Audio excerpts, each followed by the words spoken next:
What's good, y'all? I already know where y'all at. It's your boy Star Jones, and this is a new episode of Star Views. It's about to start right now. So please, I hope you got your hookah ready, and I hope you got your cups full of whatever ready, because I got a lot to talk about, alright? Know what's going on. Star Jones, hit that subscribe button if you haven't already done so. Please and thanks, you heard?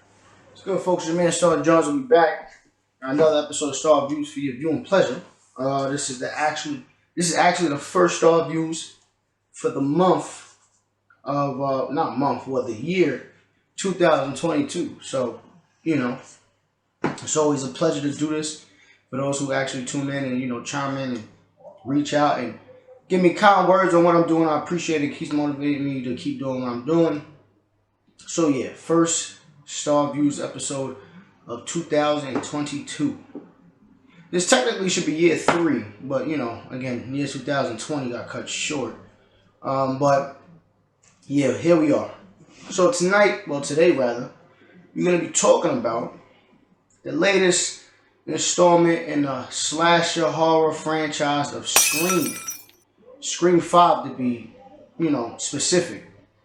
Scream 5 is pretty much picking up about a decade and some change from the previous installment, which was Scream 4, where we've seen, I guess the first iteration of family members being involved in the killings in Woodsboro, California, the fictional town in this franchise. So when I get back, we're actually going to talk about what transpired in the film, you know what I mean? And then once we get through that, you already know the best part of the show, where I actually tell you whether or not I think you should see it, how I grade it, and all that good stuff. There will be spoilers on this episode, so if you have not seen Scream 5, I suggest you spin back once you actually see it, because this is one of the movies where I feel like I can't really tell you what happened without telling you what happened, if you get what I'm saying. So I'll be back in 2 seconds, and we're going to get right into it. Again, if you have not seen Scream 5, peace out right now and come back later on, alright? Be back in a minute. So we back, folks. We are back. So, Scream 5. As always, I like to give you a little background on what transpired before, just because if you aren't familiar with the films that preceded Scream 5, you're probably not really going to understand what's going on. Normally, with these kind of slasher films, you could kind of just jump in at any point and watch them, just because, again, I think with these slasher films, it's very simple. I think it's just straight to the point. You have a homicidal murderer, serial killer on the loose, killing a bunch of teenagers. I think that's the general plot and storyline for most slasher flicks. Whether it be Freddy Krueger, Halloween, Jason, I think they're just all straightforward in that sense. But in the case of Scream, Scream first came out in '96. That's when we was introduced to the character Sidney Prescott. Sidney Prescott was a student in Woodsboro High, when Ghostface, the serial killer, started, killing people in the town of Woodsboro. Then we had Scream 2, then we had Scream 3, then we had Scream 4. Scream 4 is the most recent sequel we got. That was in 2011.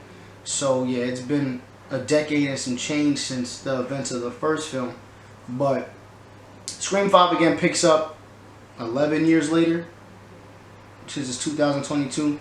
11 years later from the events of the fourth film. And in the fourth film, again, I said there's going to be major spoilers. Do your homework. You guys should have seen these movies by now if you haven't already. Scream 4 concluded with us finding out that Sidney Prescott's, I guess you could say that. The killer in the fourth film, killers, plural, because there were 2, was Sidney's little cousin and her friend from school. So that was the first time we got to see Sidney's family member, or a family member in that capacity, that was actually wearing a Ghostface mask and going around and slaughtering people. So now in Scream 5, we have Sidney Prescott.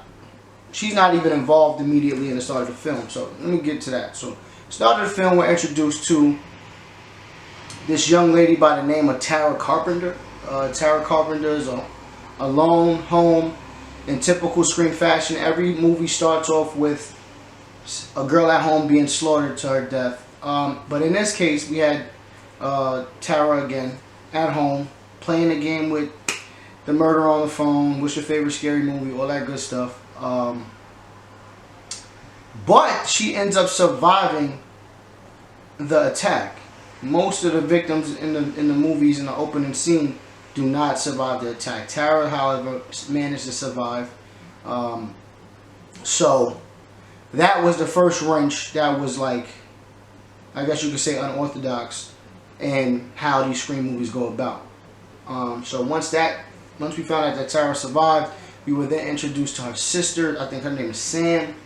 And Sam was in another part of California, and as soon as she got the news that Tara was attacked, she came back. As we learn, Tara and Sam have an estranged relationship because their mother's an alcoholic and their father left them. I say this because it's very important, and again, spoilers heavy in this episode. So if you did not see the film, please move on. I'm not going to let you guys know again. So we find out they have an estranged relationship because the mother's an alcoholic and the father pieced out a long time ago. So Sam, once we're introduced to Sam, there's immediate questions about where she's been, why hasn't she been around, things of that nature. So then as the story progresses, you know, now that Tara's been attacked, Sam's interest, she wants to know who she's been around, who they possibly could be. So that's when she reaches out to Officer Dewey. Yes, Officer Dewey reprises his role. David Arquette, I think, played Officer Dewey. He reprises his role in this 5th film. So they begin to try to navigate to see who the killer is. And the viewers, like myself and you, we're watching this, and then we find out that Sam's father is Billy Loomis. Yes, Billy Loomis. And I ain't gonna lie, this threw me for a loop. Because again, you know, initially they said Sam's father dipped. He just left the picture. But, you know, Sam had a moment before she was attacked where she was in the mirror staring at Billy, and Billy was saying to her as a ghost, you need to let everybody know what's going on. You need to let your sister know the secret. So, yeah, Billy Loomis is her father. So when she goes to Tara and tells her exactly the backstory, one day Sam goes into the attic of her mother's crib, opens up a diary, and reads these, you know, I guess these notations from her high school years where she talked about how she was in love with this particular individual, her father, but she had a little rendezvous with Billy Loomis, and Billy Loomis ended up really being her father. But she never told the father the truth about her and Billy Loomis really being the child's father. So in the midst of her finding it out, she immediately runs to her mother and presses her about who this Billy Loomis character is. And I think she was maybe 13 at the time when that happened. So the father overheard this conversation, and at that point he immediately left and departed from the family. So that is the reason for the estranged relationship, because at that point Sam grew up resenting her mother, and it just made her look at her little sister differently. So this is what creates, again, the issue with Sam and her family. So now I'm blown away when I find this out. So as the story progresses, we meet Tara's friends, and now again pretty much this, I guess, the mystery begins as far as them trying to find out exactly who this killer is. And then, of course, in typical Scream fashion, one by one, the friends are getting picked off, and now it's just a game of us trying to figure out exactly who the killer was. Alright? So that is the movie. I made it a point of bringing up Billy Loomis being the father because I think that is an important part of the story, and we never really got something like this in the Scream franchise. So yeah, I'm gonna dive more deep into that once we get back and we talk about the pros and cons and all that good stuff. Alright, so I'll be back in 2 seconds. I gotta refill my cup. I kinda downed that really quick. So I'll be back in a second. So I'm gonna start with the. For those who are new here, I like to give you the pros and cons of the film, exactly how I feel about it, and then ultimately what I feel like it should be graded and whether or not you guys should see the film. It's 2022. I feel like I gotta explain that because you guys might be new here. I might have new subscribers and stuff like that. So now as far as pros, I'm gonna start with the pros. I think this movie. Usually I don't like movies that have a huge time gap. But for the sake of this story, I think it worked out because we were introduced to, you know, another group of kids in this film. For the first 3 films, it was kind of typically, I guess they changed up the cast a lot throughout the franchise. But I just really like the fact that, you know, in 2011 we had teenagers. I don't know if they was Generation Z, but we had them, and then now we had Generation Z teenagers in this film. And it just gave you a good idea of how different the times are. You know, from when I was in high school, from the time when Sidney Prescott and them was in high school to, you know, now that these kids are in high school now in the millennium. So I think in the 2010s, you know, I think it's different, and I think it's entertaining to see. Definitely the culture change and how children today are a lot different than children from back in the day. I think that's a bright spot of this film. So the time frame is definitely something that I normally wouldn't like, but in this case it worked out, and it worked out perfectly for the story. Another pro, was good to see. It was good to see Sidney Prescott again, even though she kind of was like a background character for the most part initially. She didn't really get into the film until about. I mean, she was introduced in the film, but she didn't really have a huge role like she normally does until about the latter of the film, later on in the film. I also like that they brought back Dewey. They brought back Gale Weathers. Gale Weathers is important to the story because she was a reporter in the first film, and she was one of those reporters that just did anything for a story. And because of that, she pretty much exploited the killings in Woodsboro back in '96, and got famous over that. She came out with a book, and then the books inspired a trilogy of films within the movie universe called Stabbed. So, you know, seeing her go from, you know, super hungry reporter to being on the top of the world to falling off and nobody really rocks with her too much, it was good to see that transition up and down throughout the course of the franchise. Officer Dewey's always a bright spot in the film. We got to see him in a much more older and mature role in this film. So yeah. As far as other pros, I think it looked good. I really enjoyed the story, like I mentioned, the whole Billy Loomis thing. This was a first, and I was really not anticipating that. I was not really expecting this wrench in the story, so that was different. Like I said, I just really wasn't anticipating that to happen. So the fact that Billy Loomis was brought up again was cool. The fact that all the victims involved in this film, Tara's friends, they all have direct lineage or family ties to victims and the killers of the previous film. I already mentioned Billy Loomis. I don't know if y'all remember Ricky. Ricky was like the super movie buff in the first two films. Ricky was the one that pretty much schooled everybody on how scary movies work and how you shouldn't do this and you shouldn't do that. These are the things you should do in a scary movie situation.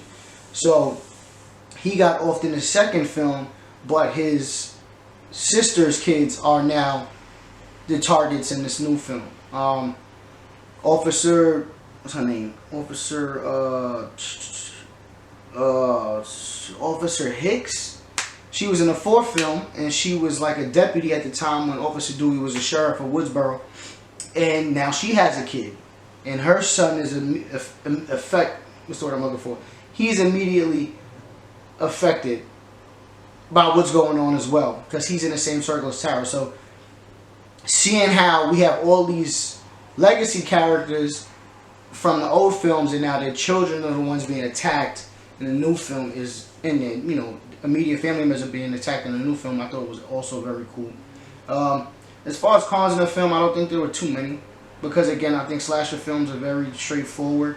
The only gripe that I have with slasher films is that they're slasher films. That there's not too much plot involved. And it's just people getting killed. But in this case, as I mentioned, I keep reiterating, I think the plot was really good. Billy ends up being like what's the word I'm looking for? Like he redeems himself, in a sense. Billy was the villain in the first film, him and his man Stu. And now, oh yeah, Stu's cousin or something like that was in the film too. He gets killed too. So, you know, it was good to see Billy involved in some way, and then he kind of becomes a good guy because he kind of motivates his daughter his daughter Sam, to find out who the killer is and to take care of it. So, and they show growth because Sidney Prescott, you would think like, I'm not helping Sam. Sam is the child to the dude that tried to kill me initially. The guy who started this whole ghost face movement, you know, where people want to be copycat killers. So, but instead, Sidney Prescott shows growth and she helps Sam. Most people are probably like, yo, I'm not helping you. Your dad tried to kill me 20, 30 years ago. I'm not here to talk to you. But, you know, it was good to see Sidney actually work with Billy.